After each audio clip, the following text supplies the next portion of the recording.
মা, আমার ভীষণ শীত করছে। তুমি জানো না আমি অন্ধকারে থাকতে পারি না। আশপাশটা ভীষণ গন্ধ। কেন আমাকে এখান থেকে নিয়ে যাচ্ছ না? মা, ও মা গো, আমার ভীষণ শীত করছে। না মাননীয় মডারেটর, এ শীত আমার করছে না, এ শীত হিমঘরে আটকে থাকা সেই জঙ্গি নিব্রাসের আত্মার আহাজারি। যে মা তার সন্তানকে শীতের কষ্ট সহ্য করতে দিত না, সে মা আজকে বুক ভরা দুঃখ নিয়ে দিনের পর দিন হিমঘরে রেখে দিচ্ছে তার সন্তানের লাশ। এমনকি সেই সন্তানকে গ্রহণ অবধি করছে না। এমন একটি প্রেক্ষাপটে আমাদের আজকে বিতর্কের বিষয় জঙ্গিবাদ প্রতিরোধে সামাজিক অঙ্গীকারের ভূমিকার প্রধান এর পক্ষে বলছি।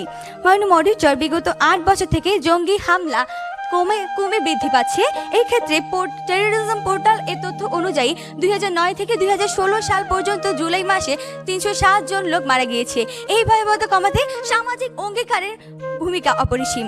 লক্ষ্য করুন মাননীয় মডারেটর, একটি সন্তান বড় হচ্ছে, হঠাৎ করে তার চারিত্রিক, মানসিক এবং বাহ্যিক আচরণের পরিবর্তন ঘটলে তার পরিবারের পাশাপাশি প্রতিবেশীরাও দৃষ্টিগোচর হয়। এই প্রতিবেশী যদি সেই পরিবারের লোকজনকে সচেতন করে, তাদেরকে জানায়, তাহলে সেই পরিবারের লোকজন সজাগ হবে এবং তা থেকে উত্তরণের জন্য পারিবারিকভাবে, সামাজিকভাবে এবং আইন শৃঙ্খলা বাহিনীর মাধ্যমে তাকে সুপথে আনার চেষ্টা করবে।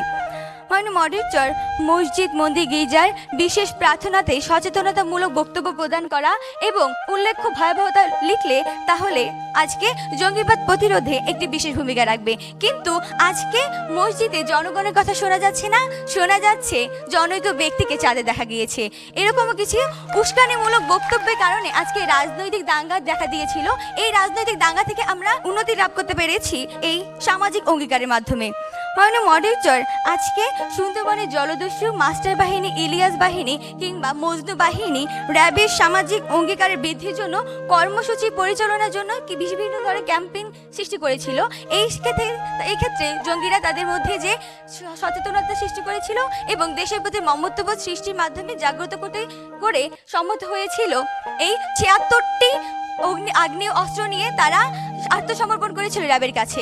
প্রতিপক্ষ বন্ধুরা, এক্ষেত্রে কিন্তু আইন প্রয়োগ করে এটি সম্ভব হয়নি, সম্ভব হয়েছে সামাজিক সচেতনতা বা সামাজিক অঙ্গীকারের মাধ্যমে। আর তাই আমরা বলছি জঙ্গিবাদ প্রতিরোধে সামাজিক অঙ্গীকারের ভূমিকাই প্রধান।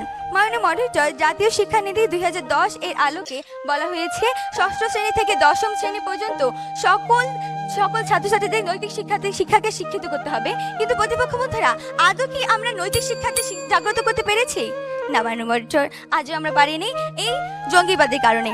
মাননীয় মডারেটর, আর তাই প্রতিপক্ষ বন্ধুরা, আসুন ঐক্যবদ্ধ হয়ে আজ সামাজিক অঙ্গীকারের শপথ নেই এবং জঙ্গিবাদ রোধ করি। ধন্যবাদ মাননীয় মডারেটর, ধন্যবাদ সবাইকে।